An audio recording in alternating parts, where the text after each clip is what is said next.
I thank you very much for tuning into That Will Never Work podcast. So my guest today, he started building websites in 2001. How many of you were alive at that time? But as a summer camp director in Ohio, not to launch a business, but because the camp needed one.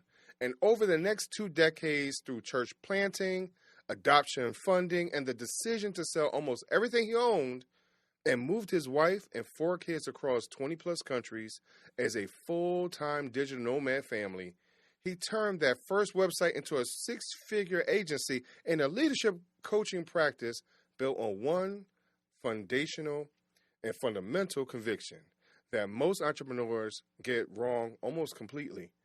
The real reason your business isn't growing has nothing to do with your marketing, has nothing to do with your offer, or even your leads. They help, but it has everything to do with the one thing every solopreneur is most afraid to do, which is lead. Let's talk about it right after this. Educate, empower, enable, impact. Thank you for tuning in to That Will Never Work, an award-winning podcast where we share inspiring information and personal experiences related to business and the entrepreneurial journey from those who are leaders in their respective field. Now, here's your host, author and business coach, Maurice. So I just want y'all to know that I am really excited about this show because this particular guest, especially if you know my story, we parallel. You know that I'm church backed. I grew up in a church all my life. I've done everything from usher to sing songs to run men's days and everything else. So y'all know my story, and which is why we started this podcast to help those of you who are just on your journey in entrepreneurship. And so my guest today, of course, you can read his bio on website. You can follow him on social media, but I'm going to just give you these few little pointers. He's bold, he's faith-driven, he is unconventional, systems-minded, family-first, purposeful, grounded, and liberating. I thank y'all very much for listening, and I would like for you to welcome Eric Dingler to the show. Eric, thank you very much for coming on. Maurice, I am so excited to be here. We have, I think, had to reschedule like 3 or 4 times. We've been trying to make this work for 6 months, I think. But I kept telling Emily, my assistant, don't give up. We got to make this one work. So I'm so excited we're here today. And here's the thing, though. Everything happens for a reason, right? If we understand timing is everything, right? And we don't control the time, right? That's right. That's right. But here's the thing. You've built websites, you've planted churches, you've traveled all over the world. But I really would like to know, somewhere in the middle of all that, you made a shift. You stopped believing that the real growth problem in businesses was a marketing problem and started believing it was more of a leadership problem. And so what happened that convinced you of that? It wasn't a singular thing. Okay. It was a compounding series of conversations that I kept having. So when I'm an accidental CEO, never meant to own a business. That was not in the cards. That was owning a business was not on the bingo card. So, but one day we looked up, my wife and I, and we realized, wow, we have this thing. Let's leverage it to do something, outside beyond ourselves with it. And so with that, we were blessed then to have some freedom. We got location independence. And so we hit the road traveling full time. It was me, my wife, and our 4 kids who, let's see, I got to do the math. At the time we started traveling, they would have been 15, 14, 11, and 9 when we started traveling full time 4 years ago. We've lived in 55 Airbnbs in that time, over 20 countries.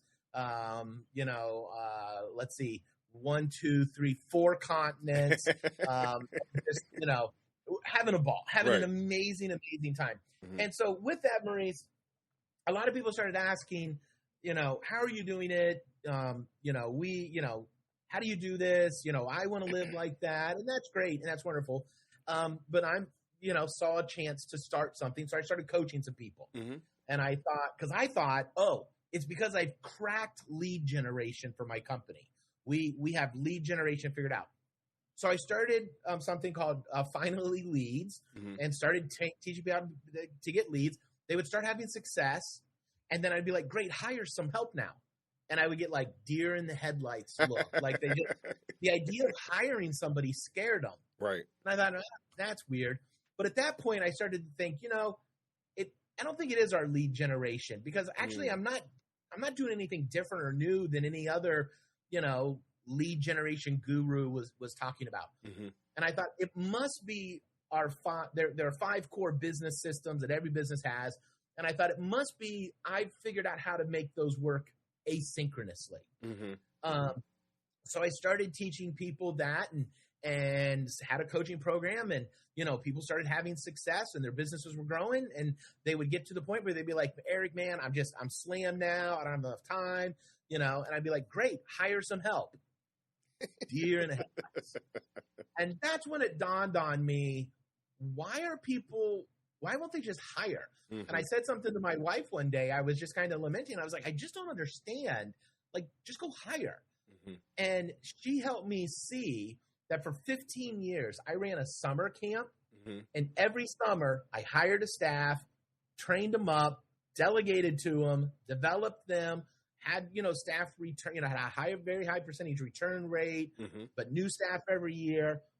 But at the end of the summer, the staff would leave, and I would get to take a moment to say what worked, what didn't, mm-hmm. and reinvent myself as a leader. Mm-hmm. And most leaders don't get that chance. You start leading, and you're always leading. Right. Right. And so I had these amazing 15-year leadership laboratories that hiring became second nature to me. Hmm. When we decided to make this business official, within the first 2 weeks, I had my first team member hired. Mm-hmm. It never dawned on me not to hire, not to lead, not to give away, responsibility and leadership. And I didn't have money. Starting my first team member was 2 hours a week, $9 a week, okay, $4.50 an hour. Okay, that was my first team member. Today, he's our director of web services. Nice. He makes a whole lot more. $1.50 an hour. That number has really gone up. Yeah. And so to me, it was just that journey, mm-hmm. where I got to see that, and now I help people hire those first 1 to 4 mm-hmm. team members in a way that there's no regret, and then every single one of them results in increased revenue and profit. Mm-hmm. So I have a question then. I'm listening to you speak about this summer camp. I'm going to be honest with you. In some places and spaces, some people might discount that type of position, right? Because they feel like it's just part-time, it's not forever. So, and I'm saying that because I've heard that in different places where people kind of want to discount or not put enough stock into certain, into certain job titles or whatever it is. And I find myself talking to people saying, hey, you know what? Don't let anyone take away that opportunity, because there's something that you learned in that situation that you might not learn in other places. You have other types of groundwork that you've done, boots on the ground, mentality. You might have more stock or opportunities to talk to your staff, let alone those that are your other consumers or customers in that place as well. And so how do you encourage someone to not take away what others might feel like is not a great place to start, possibly? I don't let others write my story. Mm-hmm. Just like I don't let others control my calendar.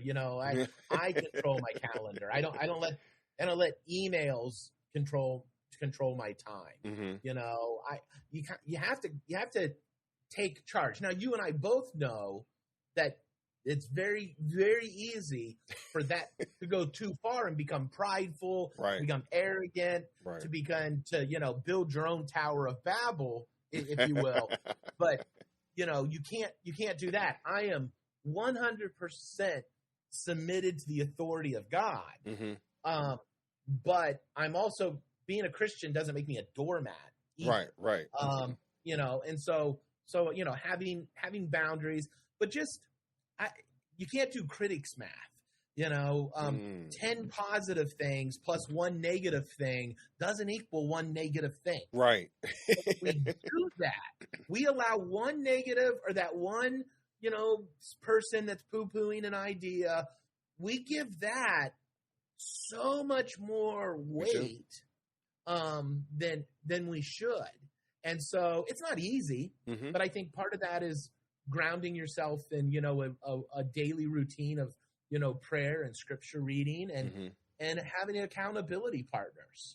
So, yeah, and see, I brought it up because at times, as we start to transition to other positions, right? As we start to really transition into entrepreneurship, sometimes that title or that idea of leading, we don't understand or give more credit to other places where we have led that helps us to get to that point, And so, for an example, if I am in a church and I just led the usher board, well, it's not just the usher board. You had to control the situation one way or another, right? You had to lead one way or another. If I am, I used to be a safety, right? So I used to be one of them people that used to wear the orange belts. So I had to control the traffic a little bit, right? In 5th grade, so understand, where you have been able to lead in other places in your life, that it does build you up to a point of being a leader as you move through entrepreneurship. 100%. My favorite thing about leadership, and I'll try not to get going too far because I can talk leadership. I love leadership. But my favorite thing about leadership is how one leadership lesson is universal across your life. So when I understand the leadership principle of what gets rewarded gets repeated, that works with my team, that works with my children, right? That works with myself. That works with volunteers I lead. Like, I can learn a leadership principle at work, and I can be a better dad. I can learn a leadership lesson as a parent, and I can be a better employer. So you have to take a little bit of time on a rhythm that works for you. And I think this is something I got to do at camp that was unique, is I got to sit down and ask myself, what worked as a leader, what didn't?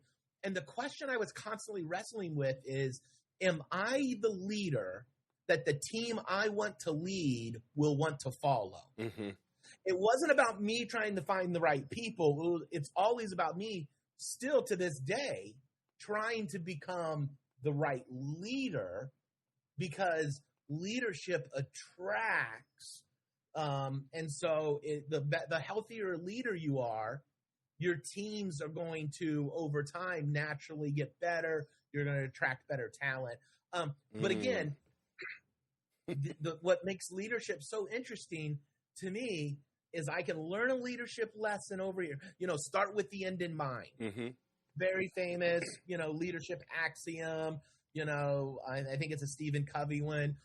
Begin with the end in mind. So when we're leading at church, we're casting vision. We sit down with the ushers and we're like, hey, listen, let's take a moment to imagine that, a first-time visitor comes in. They're walking up to the church. They're holding a baby in this arm. They've got, the bag in this arm. The toddler's following along. You can tell they're a little frazzled. Imagine if you're the person that smiles and say, how can I help you today? Can I carry that?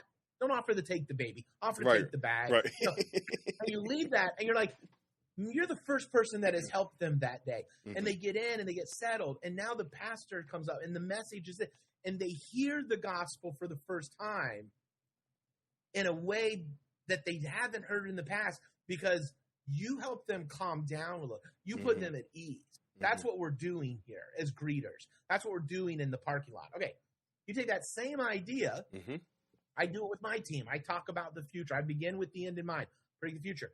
Now with my children, when my youngest was born, or oldest was born, I sat down and started writing all of my kids a series of what I called the no duh letters. Mm. They're letters for significant moments in their life.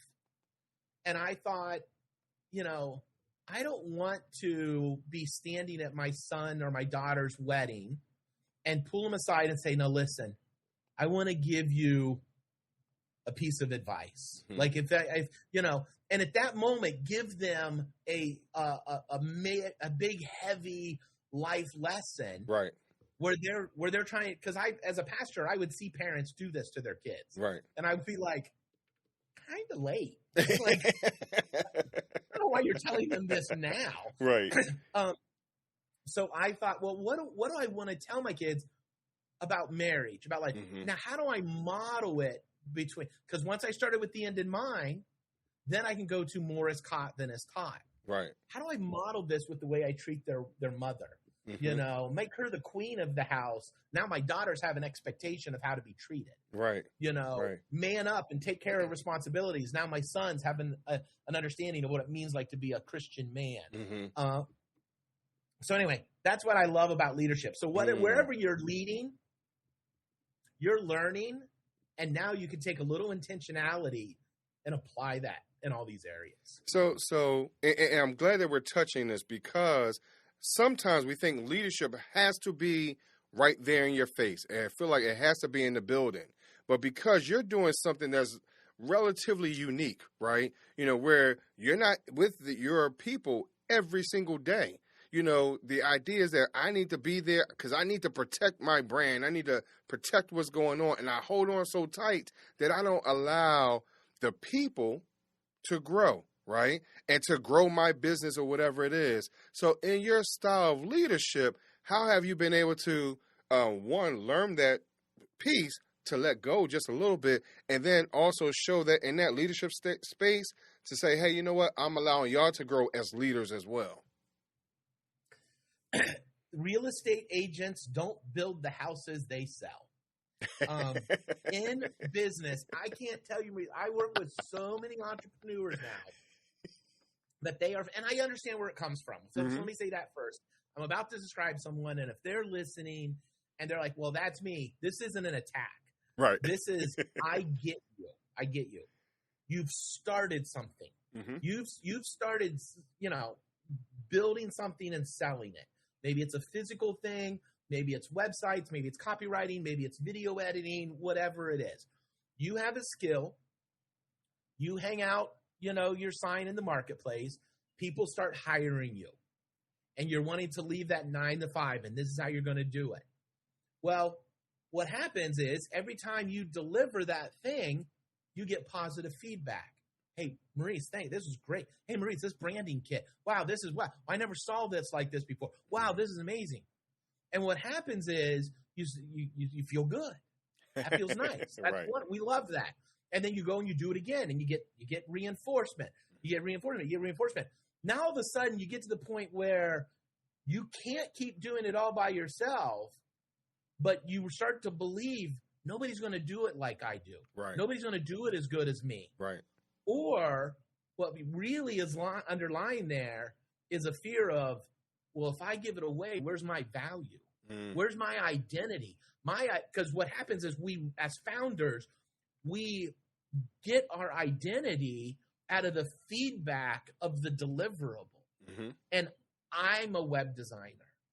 I'm a copywriter. I don't want to forget, like, I'm a husband. Mm-hmm. I don't ever want anything to happen to my wife. I'm a parent. I don't want anything to ever happen to my kids. If I keep saying I'm a web designer, why would I hire somebody else to do that? I wouldn't. Mm-hmm. So we have to understand are you building a job or are you building a business? And if you're building a job, okay, that's fine. You can be a web designer. You make $150,000 a year very easily as a web designer right now, and that's fine. Retirement is going to be harder. You don't have an asset to sell, but maybe you don't need that. Maybe you're in a marriage and your spouse has all of that. And totally fine. Nothing wrong with that. But I never want, I didn't even want a business. But once we realized we had a business, and we decided to do that, we went all in. Like, our business is now the significant portion of our retirement portfolio.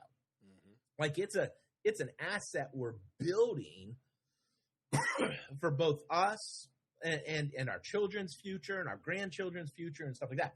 So what happens is people, though, they start to get their identity in what they're selling.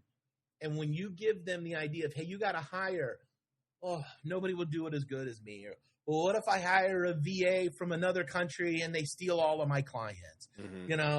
How can I trust them with my username and passwords? It's like we start telling this stuff where I'm like, well, wait a second. What if it goes the other way? What if they're very trustworthy? What if they bring you more clients? What if they, how come your negative version of reality, of a potential reality, is more powerful than my positive? It goes back to what we said earlier. 10 positive things, one negative thing. The one negative is bigger. Right. And so there's so much in this. There's a lot of mindset to it. And I think that's where it's like, if you're listening and you're wanting to make something a business and you're wanting to escape that 9 to 5, you really got to spend some time wrestling with, what am I really doing? Because Maurice, I know for me, I make better decisions when I'm moving towards something than when I'm running away from something. And if I'm running away from my 9 to 5, I'm going to grab hold of anything that looks like it might get me away from that. But if I'm running towards something, I'm making totally different decisions. I'm going to be less likely to get distracted with something going a different direction because I'm moving towards that picture. So yeah, I know that was a lot there. No, because I'm sorry, I'm looking at the time, but there's another. I got to ask this question: how do I know the difference in moving away or towards? Because sometimes we think all movement is progress. Sometimes we don't realize there's the hamster wheel idea, right? So how will I be able to discern exactly that I am moving towards something versus just really running away from it? Because sometimes we don't know the difference. Yeah, I think it's the language a person uses. Language, it tells us a lot, obviously. But is it, is the story you're telling yourself constantly, I got to get out of this because I can't stand my boss. I got to get out of this because I got to move from this because, that's running away from something. If it's hey, I'm starting a business that's going to make this difference in the world, and I can't imagine the world not having this in it, I got to start it. Like, I'm moving towards this. I'm making something that's going to make a difference. I'm doing this. So I think it's where that language is coming from. And when you're making decisions, do you feel calm? Do you feel like you have time to make the decision? Or do you feel fear and negativity and anxiousness? Like, I got to make this decision. I got to make it today. That's generally some things that are indicators of I'm running away, I'm running towards. And a lot of times I'm able to figure this out within the first few minutes of a call with a potential new client. Right. When I'm like, tell me your story, and I had a call Friday and the lady was just like, I got to get out of here. There's so much drama at work and, stuff. And I knew right away from that comment where our conversation was going. Right. She's in her 50s.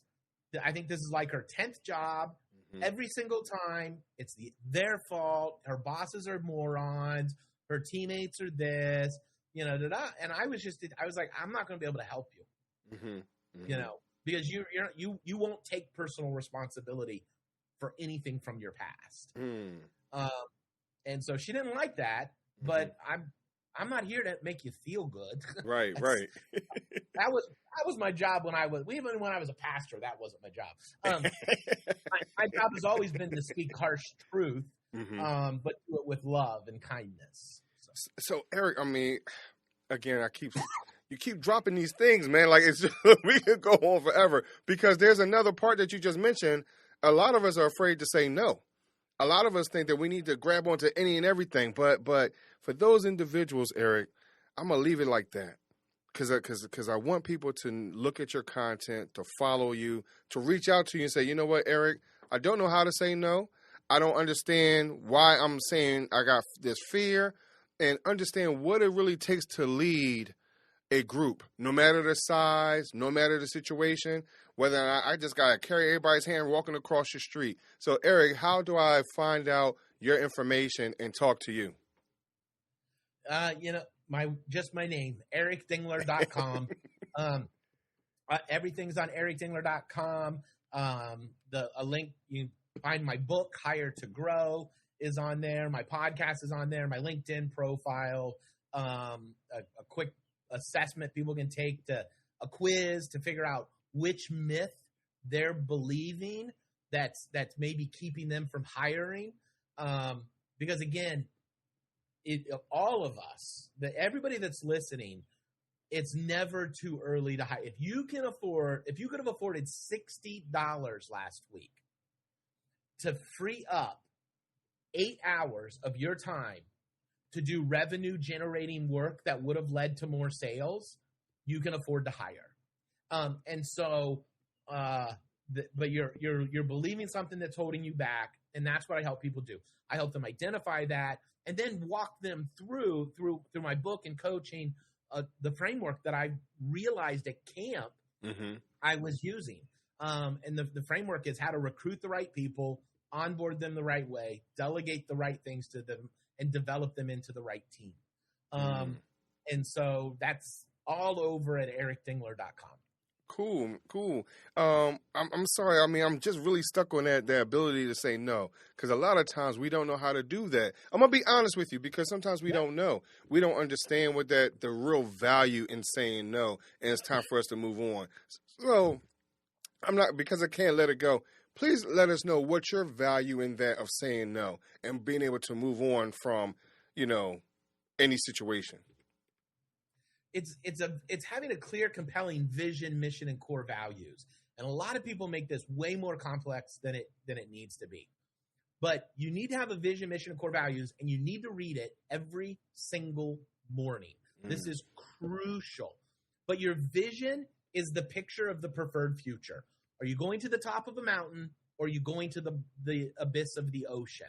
Like how you got to have a clear picture of where you're headed. That's what a vision is. The mission is the vehicle you're going to take to get there. Are you going in a hot air balloon, a plane, a helicopter? Are you taking a submarine, scuba diving gear? But the mission is the vehicle that you're using to get towards that future. And the core values is how we're going to behave inside the vehicle, especially when I'm not there. This is how we behave. This is how we make decisions.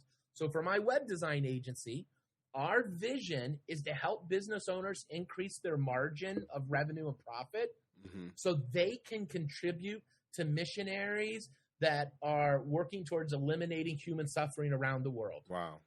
That's why we do. That is our vision. It is all about that. The mission that we do to help local businesses increase their profit margin currently is building digital marketing services. Having we have a digital marketing framework. If maybe they need a website, maybe they don't, maybe they need pay-per-click ads, whatever it is. But we build local businesses a customized marketing strategy, and we're passionate about doing it because we realize at the end of that is a business owner who's going to donate to a missionary or nonprofit that's doing major life-changing work around the world.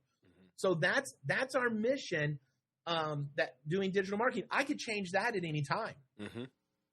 I could change that. The vision never changes. Right. But there are lots of ways to help local businesses increase that. We could pivot to being accountants. Like the mission, Andy Stanley says, you marry the vision, you date the mission, right? So that's the vision is there, non-changing. The mission is the vehicle. And then the core values is how you start teaching people to make decisions when I'm not in the room. Never make a decision until you consider the third option. First-class customer experience. So whatever, communicate on a cadence, systematize for success. Like these are our agency's core values. So when I'm not in the room, my team knows that we create systems because we talk about systematize for success all the time. We communicate on a cadence. Our clients are never waiting to hear from us because we're communicating. We're driving the drumbeat of communication. This is how I'm able to go spend 10 days in the Amazon jungle, Maurice, with my kids and my wife. When we were in the Amazon jungle, there was no cell phone service. We were out there. Now, they had an emergency satellite phone, of course. Yeah. But none of our stuff, like we were off. My business could have imploded, and I would not have known until we came out of the jungle. But I slept great every night. Nice. One, because it's hot and a lot of walking. Right. I was exhausted. But also, I slept it with peace because I knew my team could handle it. We had built them up to that point. We spent 8 days hiking the Appalachian Trail in the United States. We're already planning a couple other, future off-grid excursions. So, and I didn't luck into. I led my team into that. And so, when you have a compelling vision, mission, and core values, and you can't write it and put it down and not come back to it. You come back to it every day until it becomes core of your DNA. When that happens, you will make better. You will say no because you're like, that one of the ways we grow is by acquiring other web design businesses. Okay. Through mergers and acquisitions. We work with local businesses. We had an amazing opportunity not too long ago to pick up about 25 clients from somebody who was retiring. And these were 25 very successful, very healthy e-commerce businesses. Nice. We're running well. Would have been relatively easy cash flow. But that's not our vision. That's not our mission. Like when we use our core values to make decisions, we realized that was a bad, like it would have just been bad. Like we would have had to change SOPs and all kinds. Wow. We said no to it because it frees us up to say yes to more things that are ideally right for us. So every no creates capacity or protects your capacity. So clarity is how you do that. If you're just running from something, every opportunity looks like a life raft. You'll say yes to it. Oh yeah, I got to do that. Oh, I got to have a YouTube channel. Oh, I got to have a podcast. Oh, I got to be running pay-per-click ads. Oh, right. I got to have a social media account. Oh, you start doing all of these things. We've built our entire brand on LinkedIn. I don't have TikTok. I don't have X. I don't do any of that other stuff. Because we're just so laser focused and clear on where we're headed and how we're getting there. So there you go. So I'm gonna ask this question because I asked all the guests that because you touched on it 1,000 different ways in that of the would you rather question. So in all honesty, Eric, would you choose 3 doors or a fork in the road then? 3 doors. That sounds so simple. 3 doors. Why 3 doors? Well, one of our core values is consider the third option. Right. outside of how we get to heaven, there is nothing else in life that is a binary choice. For us to make. Like we can when we have a choice, it's like even that opportunity, it wasn't a yes, we buy it, no, we don't buy it. Mm-hmm. Those were not the only options. Right. We had other options. We sit down and we consider what's the third option. Mm-hmm. Then now sometimes the third option is awful. Okay? Right. But we work till we come up to that a third option, because that's where innovation begins mm-hmm. to happen. And not only that, and maybe you would say this is against the rules, but to me, I'd rather just open a door and go through it, because the moment I do, if it's the wrong way, I'll just come back and go into the other door. Ulysses S. Grant, we're in the 250th anniversary. I've kind of been studying some of the, our history and things like that.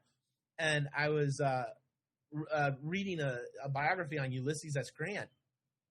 And Grant said that in leadership, and I'm paraphrasing here, he said the single worst thing to do is to be indecisive. The sooner you make a decision, the sooner you'll know if it's the right decision or not.